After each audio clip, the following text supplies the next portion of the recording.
Do you want to feel happier? Do you want to feel more radiant and more alive? Or to go beyond alive and truly feel like you are thriving? That's what I'm here for.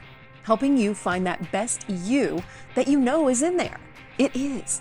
And you can start accessing that you today. It's possible.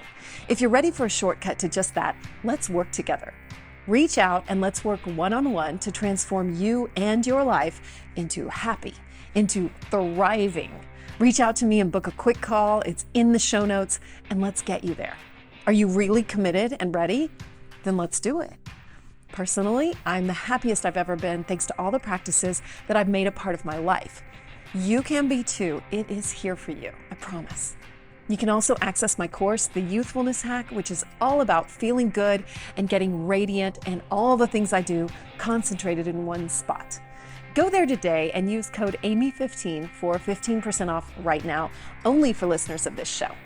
And if you are truly ready to have accountability and live happy, book a call with me today. The world needs your best. You deserve your best.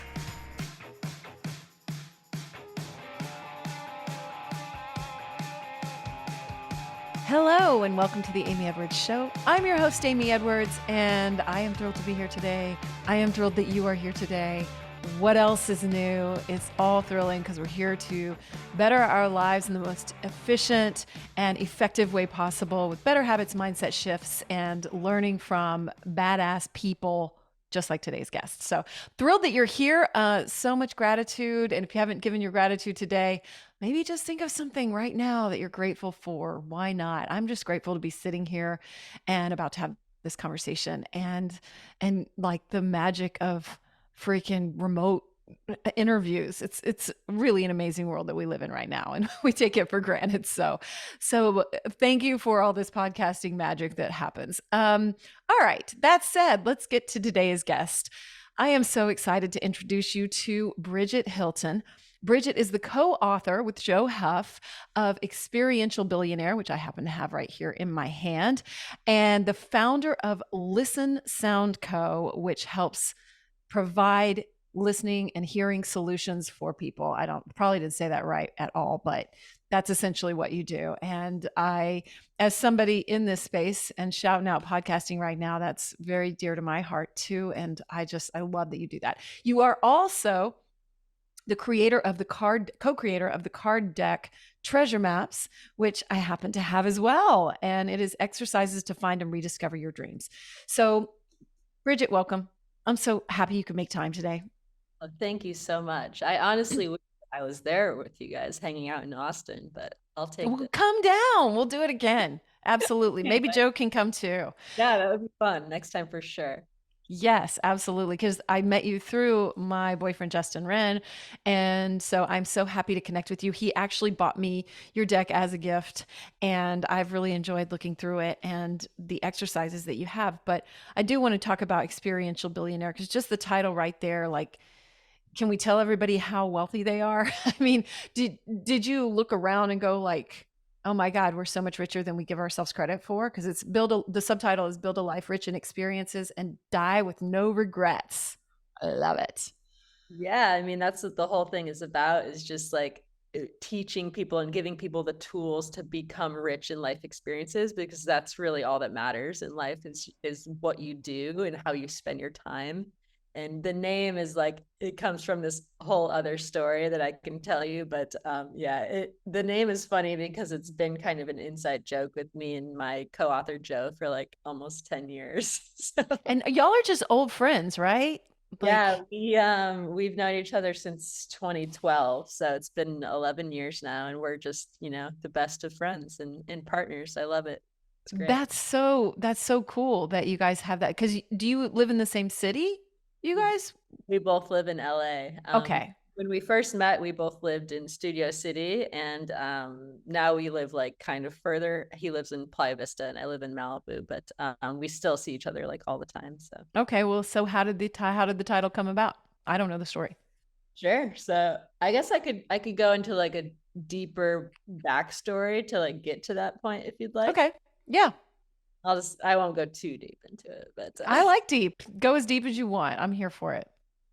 So I'll go all the way back. So I grew up Okay. in Flint, Michigan, which is like, a town of hardworking blue collar people. Like my whole family works for the auto industry. It's, famous for not so positive things like a water crisis and Michael Moore definitely put it on the map, right? So I yeah. would say that I want to be like the most famous person from Flint, but I don't think I'll ever be like more famous than Michael Moore. Right, right. Never But know. yeah, You never know. hopefully I can be more of a positive force than his movies are pretty negative. But anyway, so so when I was growing up, I fell in love with music as like kind of this safe space and like this way to kind of escape from all the negativity and like the things that were happening like in my youth, and it was kind of just like my best friend. It was like music, and I just loved it so much. And so as a kid, I had this like big dream. I was like, I want to work in the music industry, or I want to be like a rock star. It's like a lot of kids do want to be like a rock star. But so I spent all my time like trying to figure out how to do this, because obviously I didn't have like anyone in my life that was doing something like this, because my whole family works Right. in the Right. industry. Like no one I knew. It's not like LA or New York or even like Austin, where like people that work in music and in entertainment. So I started when I was like 14. I started doing all these like really kind of crappy jobs that a lot of people have done to get to where they are. But I started doing things like picking up trash at like concert venues and festivals, and like I was getting paid like $5 an hour. And so like instead of going to these things that were like normal, like high school prom or something like that, like I was working and I was doing these things that were like so bad, but I knew that it was like the path to like a brighter future. Wow. Yeah, it was. That's so smart. I mean, I know. It's really. funny is like I look back and I'm like, man, I can't believe I did that. And even though I was just like kind of this like weird, like stoner arty kid, like I knew somehow that that would be like a path to like a better future. So I did all these things like, I was getting coffee at radio stations and like selling like band merch out of like vans and stuff like that. And it was really fun. Like it's easier to do that type of stuff when you're obviously like really young.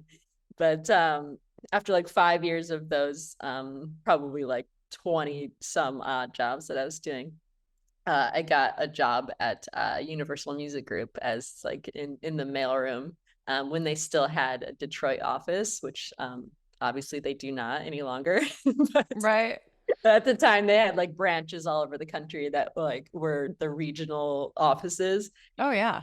And I just like, I did everything I can to get that job. Like I was literally like sleeping in my car. I had like a bunch of friends that would let me sleep on their couch at the time. And then I finally got this job, and it was like the best day of my entire life. And they were giving you $20,000 to do this. And I was like, I am so rich. I literally thought I was like MTV Cribs, here I come, I love it. But you did realize it. it was like nothing, right? So yeah, I really thought that I made it. But then yeah, they ended up shutting down the office in Detroit, which of course I thought was like the end of my life. But then it ended up being like truly like the beginning of my life. And I got to move to LA, which is where I still live. And that was in 2007. And I started working with all these people that were in the beginning of their careers, but like they were seeing like all this success and they were young. And I was working with people like Taylor Swift and, Kanye and Rihanna and the Killers and Lady Gaga and The Weeknd, like all these people that are now huge superstars. And I was like seeing the ascent, and it was so inspiring. And it was like at the time, like I still was super broke. I was making like 24 grand a year in LA, which is, Wow. impossible to live. Yeah. I don't know what you do with 5 other people. Well, what you do, let me tell you, Okay. 5 roommates. There you go. That's what I just said. You live in the valley.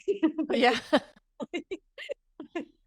And yeah, basically you just like eat rice and like, chicken and stuff.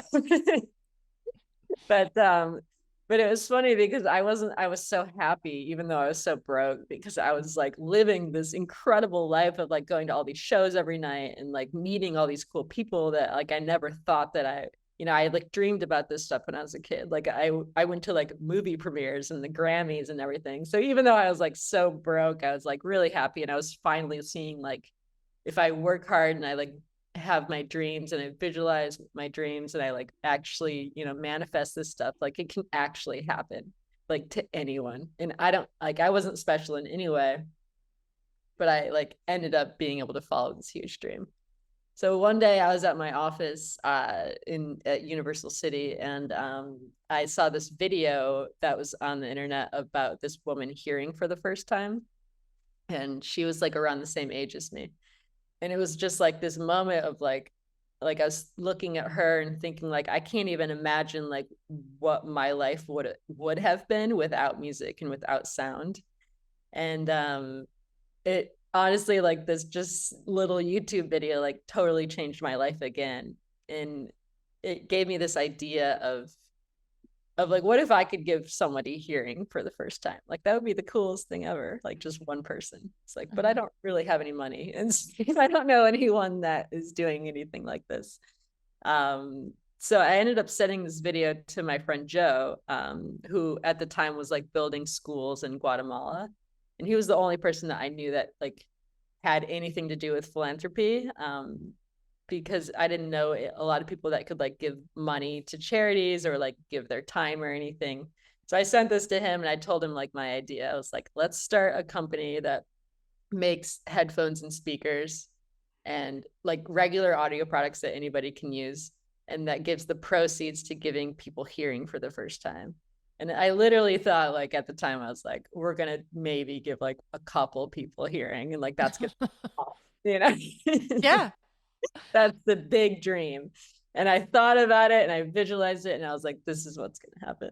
And I don't know why I was like so confident, because it's literally competing in the space with like Apple and Sony and, Beats and like all these huge companies that like I didn't have anything. All I had was I had this 401k at Universal that was worth $5,000. So I cashed out the $5,000.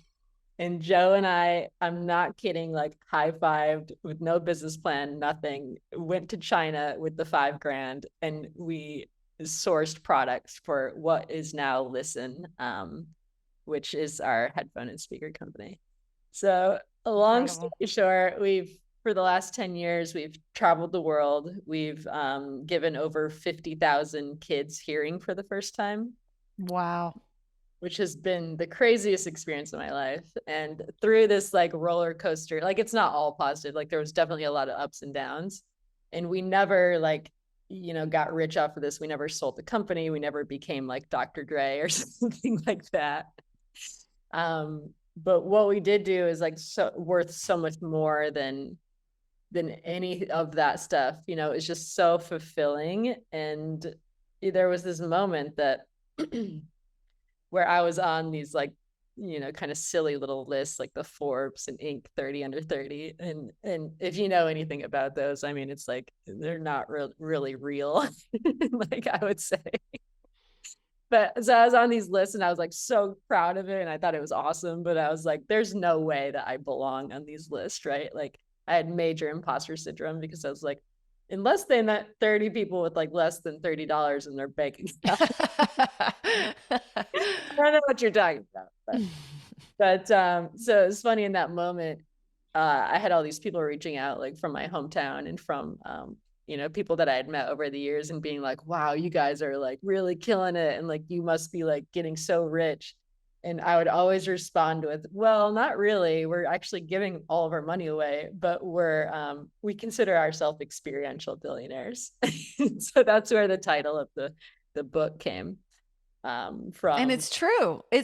I mean, you were, because like it reminded me, like even when you were describing your life in your music career, it reminded me of those commercials for Visa or whatever they were, where they were like, listing all the things off, and then they're like, this experience priceless, right? And I mean, how do you put a value on that? And you were having all those things that added so much value to your salary. I mean, like you say, 24,000 or whatever, but like if you totaled that up, I mean, people are paying. Let's say we're at a dinner where Lady Gaga's there. That's like even back then, I'm sure is It's so fun. thousands of dollars, right? And how do you put a value on it? And so, I mean, that's the thing. Like, we can't put a value on these experiences. So you literally, Like literally, like, I mean, the fact that we got to see all of these corners of the world that most people never see, and like, yeah. in, some of the quote unquote worst places on earth, some of the best places on earth, like we got to meet 50,000 kids that like their life was changed like in one day. Like that's the coolest thing ever. And like, there's no monetary value for that. Like to me, that's worth more than any, like I would rather have had that experience than any amount of money in the entire world. And, that's what kind of led us to like writing this book is that we want everyone to like go after the experiences that they really want in life and not to be held back by, things like fear or excuses or, discomfort or something like that, because there really can be that moment where you're like, I feel truly rich in life and there's no amount of money that could compete with that. But we're just taught, in school and whatnot, growing up, that like money is the most important thing, but it's really not. And I'm not like anti-money, like I love money, but it's not something that drives me to get to like my purpose or get to like what I really want out of life. Right, right. It's not the end goal. And I know some billionaires, and one of the things that they always said years ago was just, "Oh, we're all about experiences." So, I mean, even if you get there, you're still about the experiences. Like, Totally. even if Some people someone are, gave some you, people aren't. Yeah, it's really funny. I've yeah, met the richest people on earth, and like some of them are miserable, right? And then I've right. met the poorest people on earth, and some of them are super happy. And that's not to romanticize, like, being in poverty is horrible, of Mm-mm. course. But like there can be like joy no matter where you are on the monetary scale. And that's like kind of where we want to like, what we want to get across. Yeah, and it's that shift in perspective, like, are you doing something that you love, like you were with the music? And then, are you in service to other people, because that's so rewarding, and if you've never done it, then you don't know, right? I mean, were you kind of astonished, like, oh my God, this is, even when you were dreaming of it, like, how cool would it be to give someone hearing? And then you probably did it, and it probably, like, here was what you thought it was going to be, and then way up here was like Oh the my actual. I mean, the first time I literally will never forget, like just that moment of like a year prior, I was like looking at this video on YouTube, and then a year after that, like I was on the ground in Peru. Like I met this kid named Maria, and it was like, you know, her parents had like heard of this mission that we were doing, and they like traveled for like 2 days across Peru, and like just to get here, just for like that chance, because like she said that, she was, I don't know, maybe like 12, and she was like getting bullied and stuff because she couldn't hear, and she's like, all I want is in life is to like be like the other kids and feel like I fit in and connect with people. And like, so she's like sitting down in this chair, and her parents are telling me this, and then like all I did was like, put hearing aids in, and like her face just like lit up, and like I knew that it was going to work. In that moment I was like, this is my purpose, and I love what I'm doing. And like it inspired me to like, continue through all these ups and downs in life. And it was an amazing moment. I can feel that in my heart. Like, it's so powerful. And um it's easy to forget, kind of, or just not even realize so many times. And I've had that shift in my own life, and I suddenly feel like, oh, now I turned 50, and now after that, I'm like, oh, I'm looking forward to more service and more, like, figuring out ways to help people. Because I hear you say that, and I'm like, why did I think of that? Like, or why, like, what am I not thinking of, that we could be led to have this amazing experience? And not only that, you were like traveling and seeing all these different cultures at the same time.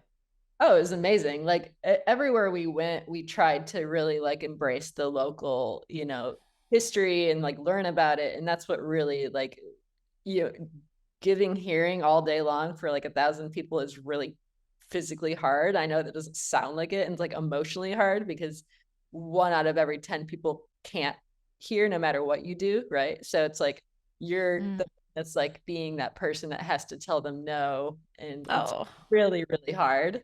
So we would always try to like lighten it and like bookend the trips with like really fun things. Like we went on a safari and we did like we learned how to like we trained it with like these samurai guys in Japan, and we did like we went like beekeeping and we like just all these like weird things. Like we were in Sri Lanka and we went uh and like just did this trip to like the beach and like did all these like fun experiences. But we were always like trying to do like, weird, random, fun stuff just to like make it a little bit lighter. We went gorilla trekking in Rwanda, which was awesome. oh, wow. Yeah. I Yeah, want to just do that. I want to do that. So I feel like you guys will definitely do that. we will. We haven't seen the gorillas yet, but they're in Uganda too. So that's definitely on the list. So, um, well, on the book, on the back, it says the art, science, and path to building a life rich in experiences. So can you kind of cover like what each of those means and what you're advising people on in this? Sure. So the science, so we actually did this huge study while we were writing the book, and it was so eye-opening and mind-blowing to me, and that really like inspired me to get the book done and get it out for people to read this stuff. Because so we asked 20,000 people. We literally interviewed 20,000 people.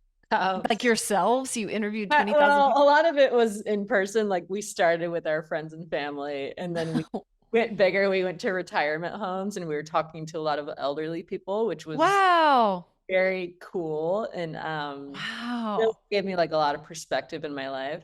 And then Yeah. obviously I can't sit down with 20,000 people because that would have taken like 100 years. But we did a lot of it online, and like people just got really real with us and like told us like what their biggest regrets in life were, like what the most valuable experience of their life was, which, as I'm sure you can tell, it's not something that's monetary. It's like Yeah. It's not like buying my always. Porsche, you know? There was some other really cool questions. Like one of my favorite questions was like what was your favorite thing to do as a kid? And do you still do it? And why not?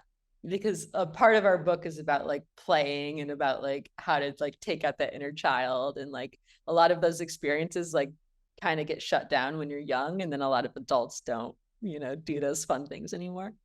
But so we got to ask all these people all these like deep questions and like what they really valued, like, and I think maybe most importantly, the question was like, why didn't you do the things that you wanted to do? And this was like geared mostly towards like the older people. Um, so they would tell us like, I always wanted to do X, and we would say, why didn't you? And those answers were like really the most important part to the book, because the most of people would say something like, I just never got around to it. Yeah. It's like, wow. These are the most important things in your life that you always wanted to do, and you just kept pushing off to this like fictional someday. And it turns out that like someday is not a day on the calendar, and everyone has like an expiration date. And so the book is really taking this concept of like, figure out what you want out of your life, like, write down everything that you want, and then we take the reader through like a path. And so, okay, now you are aware of what you want. Now you should be aware of urgency and that life is short. And everybody says that. Everyone says like YOLO and whatever. But like really people don't internalize this stuff. Mm-hmm. Death isn't really talked about a lot in the Western culture, especially. So the first exercise we make people do is we go through the memento mori chart, which is like, I'm sure you're familiar. It's 76 boxes, and you check off like how many boxes you've already lived. And 76 is the number because that's the average American lifespan.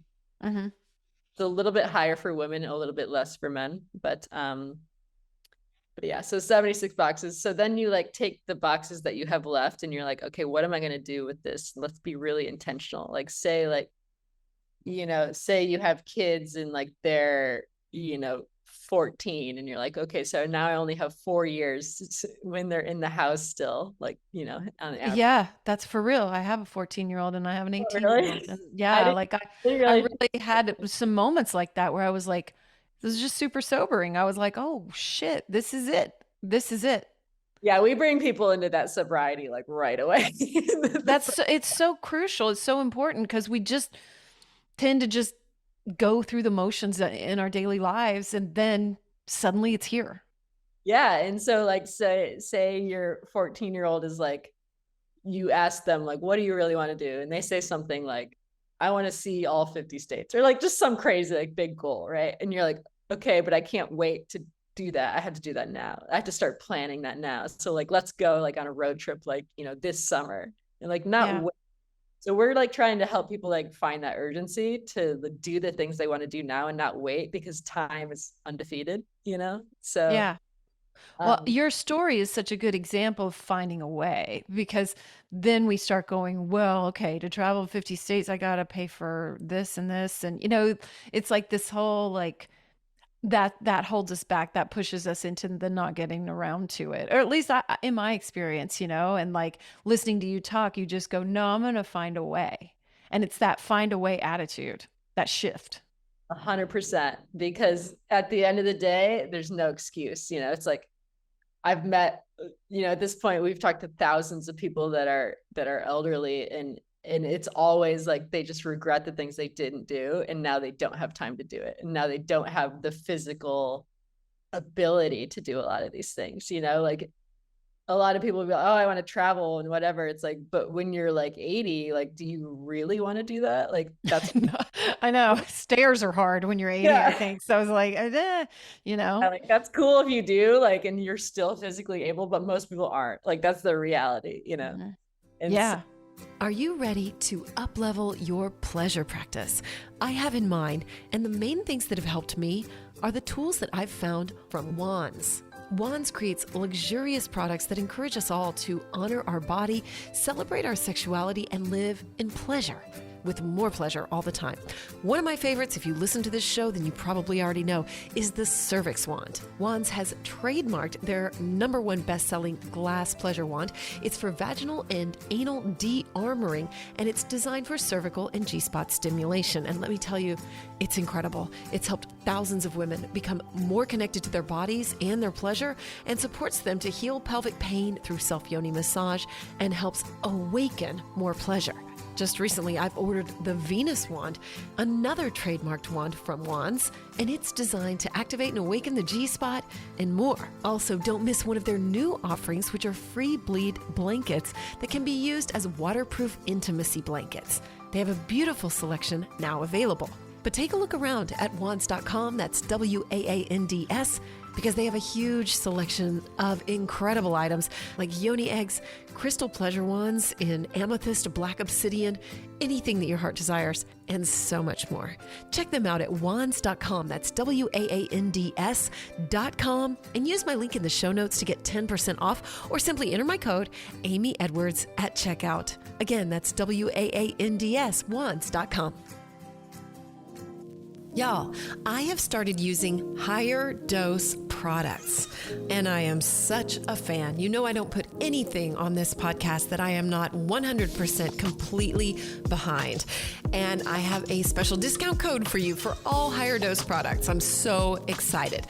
If you don't know, Higher Dose is a wellness company. They have wellness tech products, they have tools, they have supplements, and they have body care. They have so many things that are hot right now too, that are really biohacking and up-leveling our lives at home, which is really cool. They have an infrared sauna blanket. They have an infrared PEMF mat that I'm so excited to be sharing about soon. One of my favorites though is the red light face mask. It stimulates collagen, it activates glowing skin, reduces fine lines, regenerates cells, and it's soft. It's not like one of the hard plastic ones, so you can kind of move it around on your body, which I've been doing, and I am seeing amazing results. I am absolutely addicted to it. I use it every single night, and I'm using it in conjunction with one of their other products, the Glow Serum. And I'm very picky about what I put on my skin, and I am loving the Glow Serum. It's specially formulated to plump and hydrate and stimulate radiant skin, which that's the goal. They have a ton of other products too. Magnesium ingestibles, magnesium body care, which has a healing oil and a serotonin soap that you can use in your bath, which I've been using too. It boosts your mood, enhances your skin, and deepens your detox, gets you calmed down. Anyway, I'm a fan, so I'm so excited to offer you 15% off using my code MAGIC15. Go to the show notes. You can click through on the link right there, or if you go to Higher Dose, just enter the code MAGIC15 and you'll get 15% off. Higher Dose has been featured in Goop, Glamour, Elle, Vogue, Bazaar, Allure, basically you name it. And there's a reason why. So go check it out. It's at higherdose.com and enter my code MAGIC15 for 15% off. Did you know that according to a study, 87% of women who have hair extensions lie about having them? And almost 2/3 of women have done some kind of hair extension at some point. So if you do the math, it's a lot. This show is all about letting go of judgment. So if you don't want to tell, I'm not going to judge you. And if you want to know the best secret for hair extensions anywhere around, it's right here in Austin, Texas at the Collective ATX. They have the most natural, lightweight, comfortable hair on the market, and they specialize in no damage to your natural hair like traditional hair extension methods, which I've tried them all. And I didn't even know that your hair is automatically damaged if the extensions are placed anywhere below your ears. Crazy, right? My hair is actually growing in and getting healthier now too. Plus, they keep all their extensions in-house, meaning that you don't have to wait at all. Not to mention color. I'm so picky, I did it myself for years because no one can get it right until now. They were named a top 200 salon by Salon Today in 2023. They've changed my hair journey. Let them change yours. The Collective ATX. Link is in the show notes. Tell them I sent you. Do you get hair extensions, Tipsy? Tipsy does not. You know, it's a lot of we think a lot about this concept of, you know, doing the things you want to do before you die and all that, because nobody thinks about, you know, money when they're on their deathbeds. They're not like asking to see their wallet one last time when they're in the hospital. Mm-hmm. Like no one like at your funeral is going to be like, oh, I loved Bob. He was wealthy, you know, like the stocks he invested in made him so interesting. Like they're going to talk about like what Bob did, right? Like his wife is going to be like, oh my God, I loved watching the sunset with him every night and like having a glass of wine. Or like his kids are going to talk about how he took them to national parks, or, you know, they played softball together or whatever it is. You know, it's always like an experience and it's always a relationship. It's never like, oh, I really like that time I got the raise. It was just so great. You're so right. Well, so what's the art to it? Because if you say it's an art to building a life and experiences, what would that look like? Sure. So I think the art is like figuring out what the individual wants. And I think I look at like the art as like your life story. And so my stories in the book, the stories in the book are examples. And we are in absolutely no way saying live the life that we lived. like I don't care if you have the same purpose or if you do the same things as me. Like that's not at all what I want. What I want is like for you to create your own art and create your own life story. So when you look back and when you're old, you'll be like, I'm so glad that I did those things and I have like crazy stories, right? Like I like people that have like crazy stories. No one likes the people that are like, oh, you know, I had a pretty boring life and I watched Netflix every day. Like create the art, create your own life story. And like, that's what it's really about. And it's different for every single person. You know, not everyone wants to travel the world and give hearing, but everyone wants to do something. And so the path is trying to help these people figure out what they want, and then get past the excuses, get past the, you know, whatever reason they have, which is always the same reasons. It's always, I don't have time. Well, you know, if it's the thing that you want the most in the life, then you do have time. Yeah, you do. I agree. I did this branding exercise thing a few years back that Donald Miller puts out, and his book's so great. I can't think of the name of it right now, but he leads you through these branding exercises, and he says, you have to find a villain in your branding and like what you're up against. And I was like, well, fear. And he's Yes. like, yeah. And he goes, and it can't be fear. It can't be an emotion. And I was like, oh shit. Okay. What am I really talking about? And because like what you just said, like really speaks to my heart. That's what I'm always talking about. Like, go for it now. Like, you know, what are you not doing and that you're dreaming of at any age? And so the more I got to thinking about it, the more I was like, it's time. And then I was like, it's the Grim Reaper. It's this looming, clock that is there tick-tocking away. And so what are you going to do with that? And that just, I don't know, that just came up and reminded me So of true. that.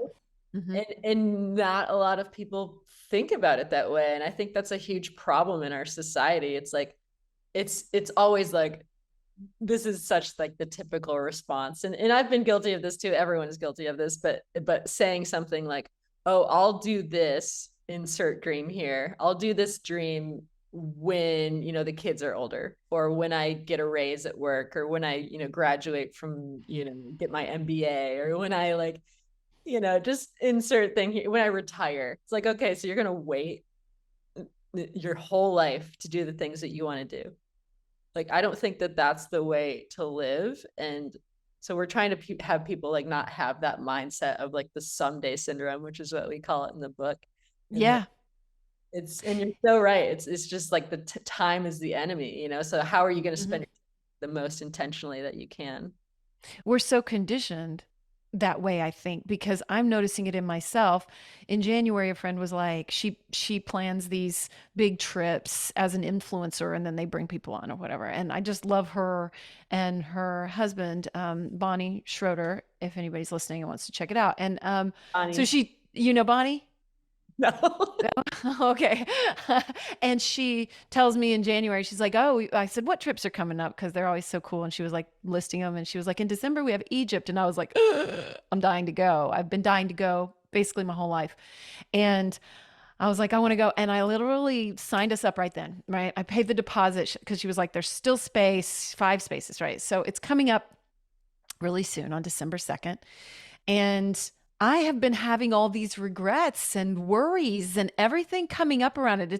It's a big trip, and it seems so extravagant. And even though it's something that I've totally dreamed of, I have a tattoo of a pyramid on me because like that's So how cool. I want to go. And instead, I'm like, Justin, I think this was a mistake. I don't think we should have signed up. I don't think we should be spending the money. I don't know if we can take the time. Like, I'm finding my brain is searching for every excuse not to.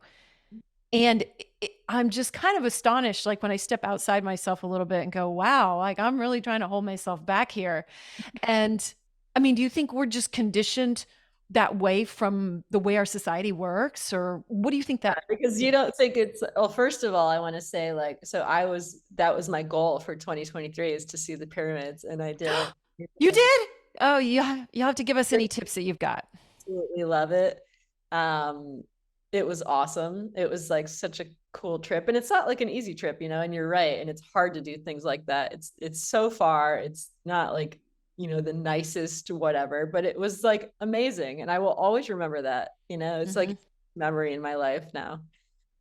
So yeah, I do think that we're very conditioned to not believe that we deserve those things, or not, when you see someone that doing something like that, like a big thing, like going to the pyramids, you're like, oh, that would be so cool if I could do that. It's like, well, can't do that. They exist, you exist.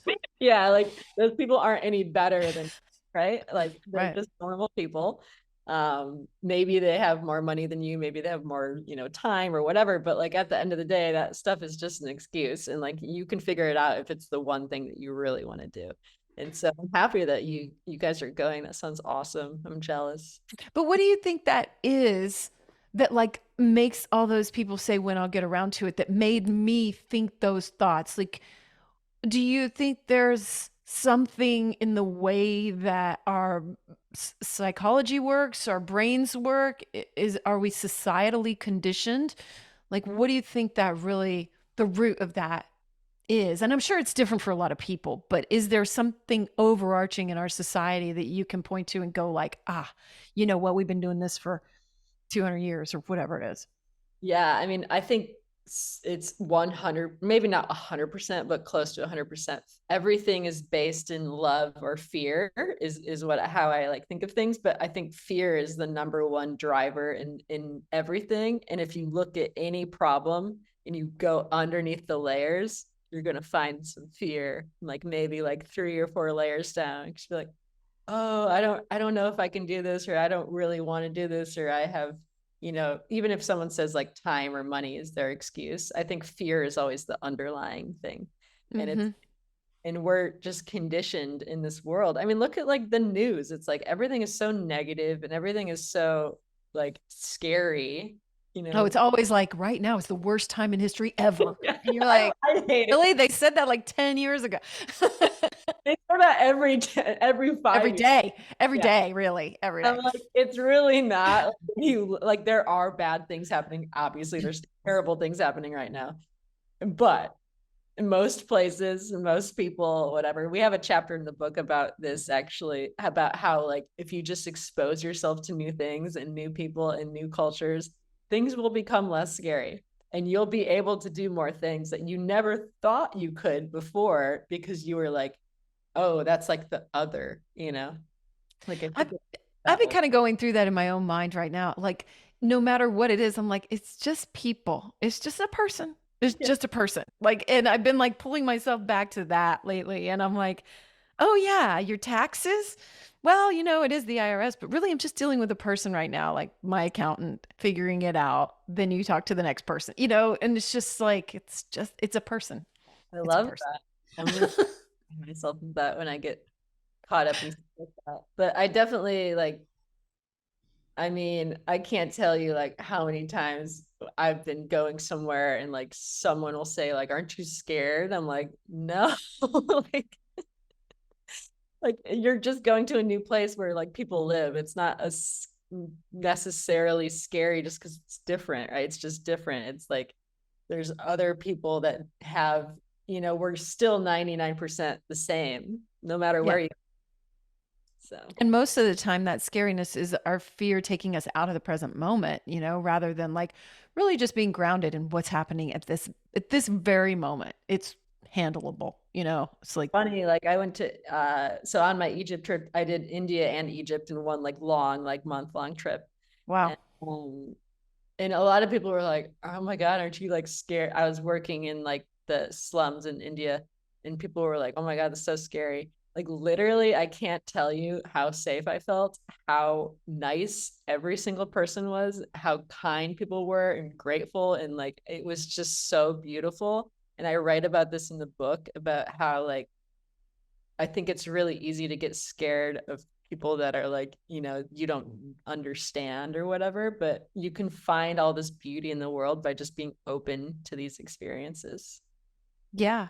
And the more that you do them, the more you're going to train your brain to be in that space of love rather than Yeah. fear. You're not going to be operating from that other space of I'll get around to it. And then your brain searches, like me, my brain searched for every reason why not to go, or we're still going. But, like you're in training, you're training your brain. It's funny. Yeah. We had actually in the book, we have a whole section about the science between of fear and like how you just have to like retrain that brain. And like, no one's ever not going to be scared, right? Like of anything. Like I'm Sure. scared of things, but like I can see the reasoning behind being scared and I can see how I can get around being scared now. And I think that's really helpful for people.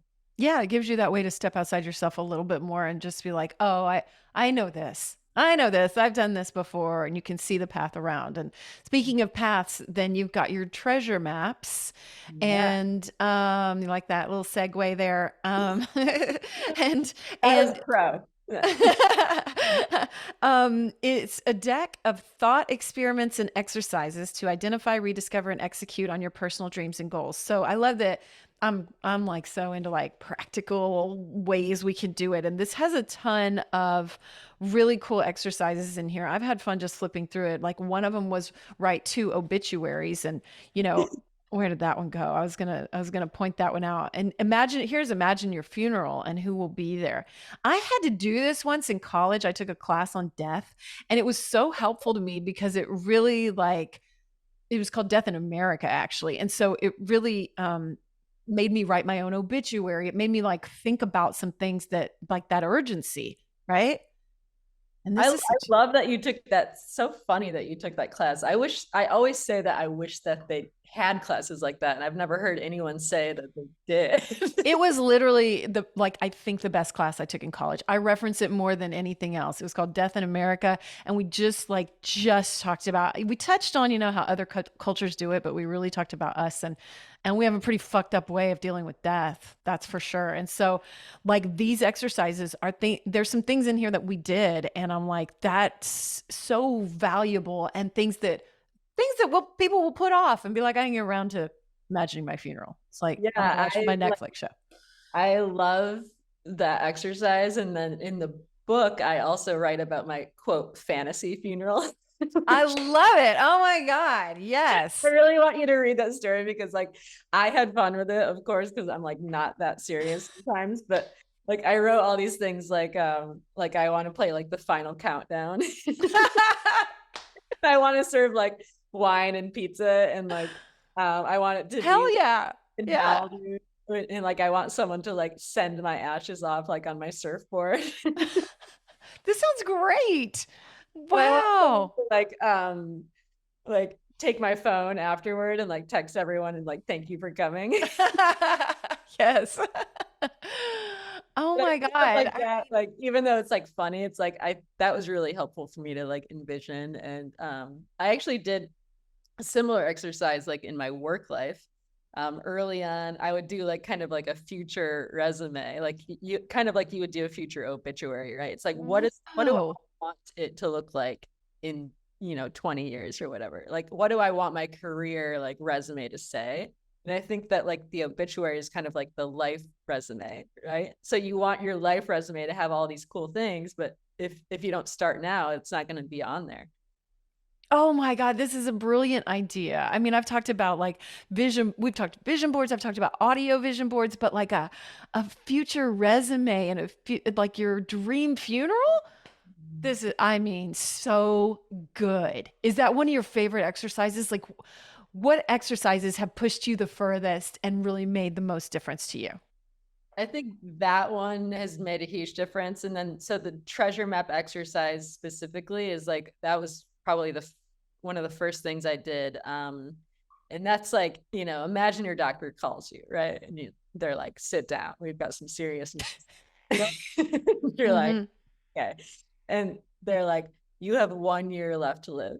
And suddenly your time is finite, right? It's instead of having this, maybe forever, I'll do this someday. You can't do things someday. You have to do it now. So what are the things that you would do now? And we take people through this exercise quite a bit, at corporations and at schools and stuff like this. So they write down the top things that they would do if they had a year left to live. And then we go through, okay, what if you had 30 days? What if you had 24 hours? And then the really important part of the exercise is obviously figuring out what you would do, but it's looking at these 3 lists and putting an asterisk next to the ones that you're currently working on. And that really makes people snap out of it. I mean, once they see that there's usually 0 there's or none. Yeah. And it's literally 0 or 1 thing every single time. And they're oh, a lot of people say stuff I want to move to more nature because I love nature. So I would spend my last year living in nature. It's why don't you try to do that now? Or it's I would call my mom. Oh my God. And it's you can do that right now. I mean, not everyone can, obviously. But with parents that are still alive, you could call them today. One of the biggest regrets is not keeping in touch with friends. And I think that this is really important to me. I think about this all the time because a lot of people's responses in this treasure map exercise will be I'll reach out to this person that I went to college with, or that, I insert X experience with, and that we just lost touch. I was you can do that today. And so we kind of try to help people like reach out to people that they haven't talked to in a long time, because that's definitely something that's free, and it's going to be something that you regret later on. So if you can just take away those little regrets, like it'll just make me feel so much better. That's so interesting. What a cool point to make is that so many of these regrets are things that we can actually remedy with very little, extra stuff. It's like, oh, literally just pick up your phone and I mean, Facebook, and so, I mean, that's so interesting because I think that, when you were talking about surveying people in the old folks home, retirement centers or whatever it is, I was just thinking about bigger things. And here they are, probably a lot of them probably had regrets about falling out of touch with people. And it's like, My you gosh, I mean, can still do especially that. with the older people, it's like a lot of these people went through these really crazy experiences in their life, like going through war or going through, like stuff like that. And it's like, oh, like I wish that I could like, just one more time, like talk to like my friends from the army. It's like, God, that's just so like heart wrenching. And like, it's probably something that you could do, maybe not with everyone, but like with a few of your Sure. friends or whatever. It's like, ugh. I mean, I think It's harder to so. keep in contact with people, then, and now Yeah. it's so easy to find people and to like just reach out, and it's free and it's easy. It's like, it's even if you don't get in touch with everyone, I think one thing that every single person that's like listening to this can do today is just write down one person that you want to reconnect with and try to reach out. Yeah. Yeah. So easy. I've been trying to make a little list of those every week or something like that. If someone pops in my head, I try to write it down. And then just even if you just reach out to one person a week, Yeah. then like you're really making that effort because sometimes you can get caught up in like no one's reaching out to me or like do I have any friends and just like putting that out really like gets that momentum going of energy and that you're interested in it and then you're magnetizing it back to you. We haven't really talked about that part of it, which I'm curious about is that there's so much talk. I feel like it's been hot, this the manifesting technique of manifesting wealth, monetary wealth, by living it already. And I'm wondering, like, what do you feel when you hear that? Do you go like, eh? I I do believe in manifestation, but I think for me personally, and this is just my opinion, but I think for me, I'm like a little bit more practical in a lot of ways. And I'm like, you have to actually put the steps towards that. You can't just think about it. Like, I think all the stuff that happened, like, I don't know, when The Secret was written, maybe like 15, 20 years ago at this point. Mhm. But I was like, that's really cool. And I believe in that type of attraction, but also you've got to like put in the work, right? Like there's no one's gonna book that plane ticket for you. No one's gonna like go to school for you. No one's gonna like do, whatever it is that you want to do. Like it's not just gonna magically come to you, probably, most likely. So you have to actually take the small steps towards that goal. And then if you're like attracting that energy and you're getting inspired by all these small steps, then it's way more likely. And it does seem like manifestation a lot of the time, right? But with wealth, I mean, I don't know. I think it's really hard to make a lot of money, but if you can manifest that, then good for you. And that's awesome. Yeah. Yeah. Well, I mean, it is that thing of like, where there's a will, there's a way. And once you start showing up and showing that you're going to take action on these, then I feel like the ball of energy starts rolling. And so things just You got to set it find a way. forward, right? Like you Yeah. can't sit there on your couch and be like, someday I want to travel the world. It's like, okay, if you just take those steps and then once the ball starts rolling, it's like, okay, now I can't not do this, right? I mean, if that were the case, that you could just sit on your couch and think that, then those people in the homes wouldn't have those regrets, right? So, because clearly they've been thinking about it, right? So, it's about just the actions that you take, which I love the treasure maps. What's on your resume now that you haven't done yet? Oof. On your dream resume, excuse me. I mean, I think honestly, number one, I would love to fall in love again. That's like Oh, that's nice. um, that's something that am pretty like intentionally going after at the moment is just dating or trying to find that person. And like I would love to have a family, all that stuff. Like I think that's like, the wealth of life is, finding that stuff. But as far as like adventures and stuff go, I would say I would love to go to Antarctica. I think that would be Yeah. and Right it's on.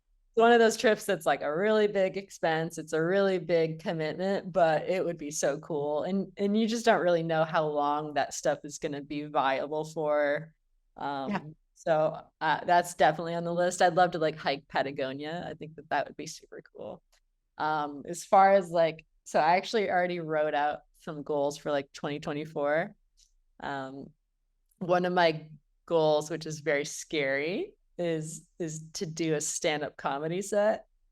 Oh shit. That's one of the scariest things I can think of. Same. And everyone says that. Yeah. So, but I'm like, I have to do it because it's scary, but also because I love comedy. And like, I've always loved comedy. Like it was always like music and comedy were like equal to me in terms of, I think comedians are just so brilliant and they're like the philosophers of our time. It's like, Mm-hmm. oh God, they're just so good. And they make it look so effortless. And I think that's so cool. They And really do. They make anybody think that they can do it. And no, yeah, cannot. I've been to enough Kill Tony shows. I know that they cannot.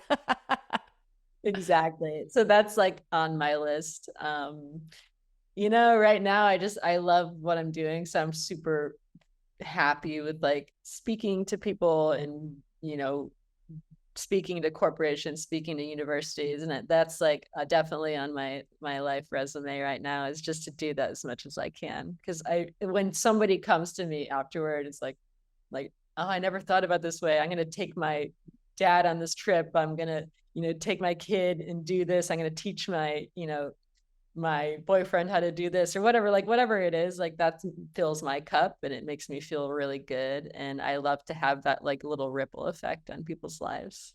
Absolutely. I mean, that's like that fulfilling dream. Are you in love with yourself and your life?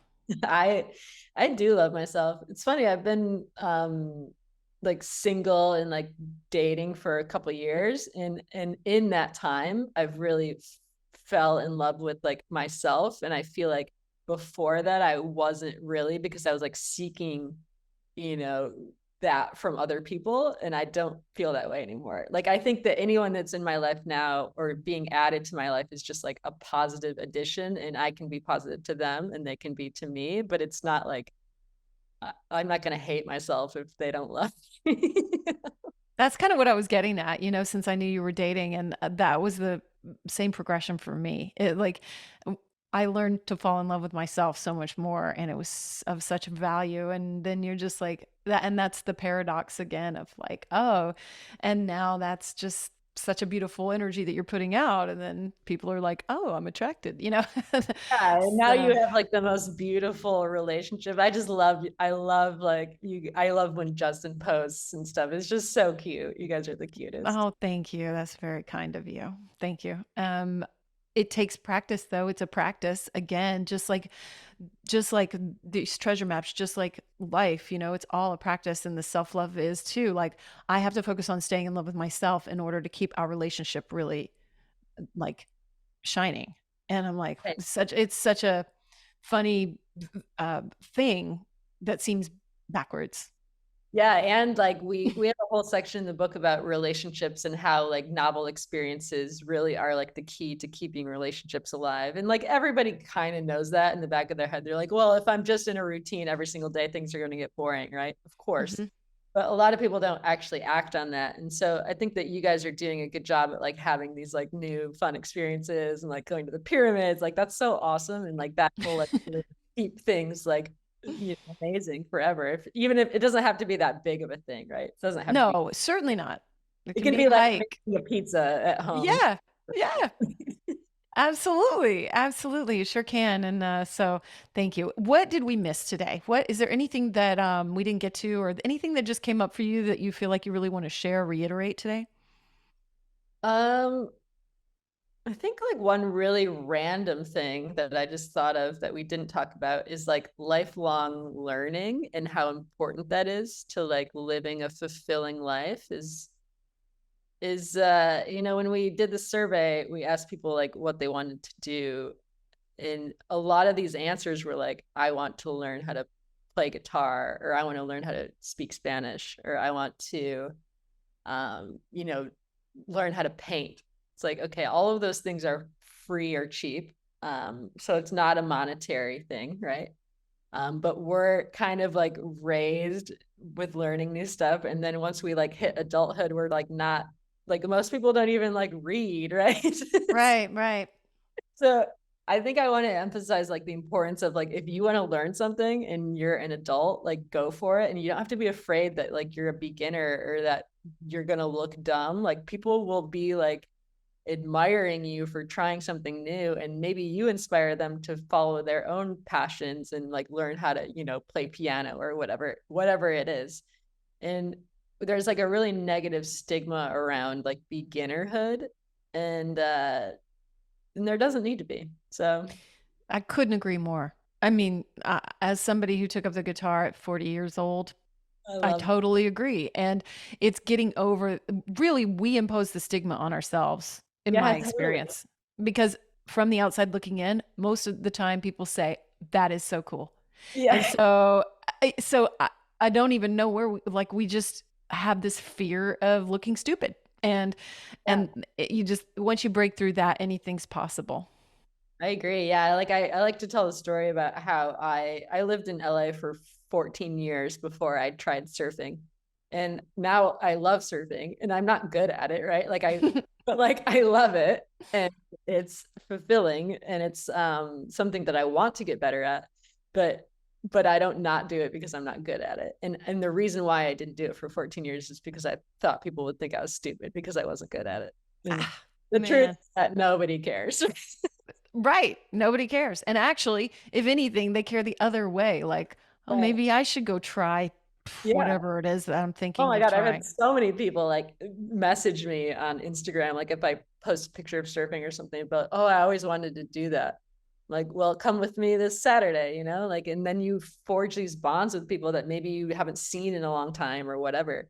And it's so important to like infuse these like new learning experiences into your life. Yeah. I mean, I've had people younger than me say, oh, I wish I had played guitar. And I'm like, uh, I'm literally, what's stopping you? Like, I mean, like, pick one up.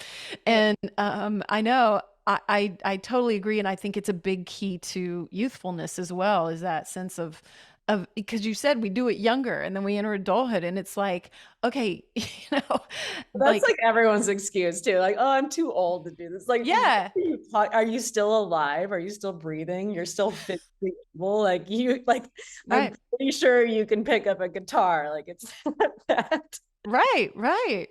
Uh, 100%. So I'm so glad you brought that up because that's it. And while we're still, find that sense of urgency, whatever it takes. And I would encourage everyone to pick up your book and your really beautiful deck, by the way. Can I just say both your book and your deck are really, really just they feel good, feel like like quality, like yeah. your book too just feels really, it's really nice and really pretty. And like, I mean, look at the hardback. Well, thank you What? so much. Cause I love like art and branding and like beauty and design. And like it was really important to us to like have that. It That shows. It shows. If anybody's just listening, like the hardback, I'll put a picture of it on social media, but the hardback is like a sort of a blocky colors with a path. It's really just really pretty. Thank you so much. Yeah, well Had this done. publisher before and they told us to not do that. And I was like, no, I want to do that. And then they, long story short, they ended up going out of business, but I'm not going to get into that. But basically the story was that it wasn't supposed to be that hardcover. It was supposed to be like a regular color. And then I was like, no, I really want this because it looks so cool. It really does look cool. It's beautiful. It's beautiful. It's beautiful. Look, everybody. See it? Let me, if anybody's watching, look on the video and like, look how pretty that is. So cool. Yeah. So anyway, well, I am appreciating it right now. So, how can everybody pick one of these up? I'm going to put everything in the show notes as well, but could you share how they can follow you, how they can see everything that you're doing, and maybe even book you to come speak and all that? So my personal site is bridgethilton.com. Then we have experientialbillionaire.com. And of course, it's available on Amazon as well. So. And again, I'll have all the links in the show notes. And I thank you so much. This was such a beautiful conversation, and just, it's so fucking important. I mean, I totally agree. yeah. I just love what you're doing. I love what Justin's doing. So just, keep it up. You guys are killing it. Thank you. And I found your founding of Listen so inspiring. And I really am longing to create more ways of service for myself and for others, and making a difference in other people's lives is such a focus for me. So thank you for that inspiration too. So really, really badass. So yeah. Thank you so much, Bridget, and everybody follow Bridget. And thank you so much for being here. If you haven't signed up for my newsletter, please do. It's at amyedwards.info, or you can just hit me up on social media. Follow me at Real Amy Edwards. And thank you so much for being here. And just remember, it's all about taking those leaps, whether it's a stand-up comedy show, whether it's surfing, whether it's taking that trip, whether it's just picking up your phone and reaching out to one person. I mean, I feel like I've had a thread through some shows recently where it is talking about just these really simple things that we put off, and why. There's no need to do it. You can do it today. What can you do today? I would love to hear from you and know, what you did. Tell me. I'm here to cheer you on. And I bet Bridget is too. So thank you so much for being here. I love you so much. Till next time. This has been the Amy Edwards Show from Overcome Studios. Remember to rate, review, and subscribe. And thank you so much for being here. Sign up for our newsletter at amyedwards.com.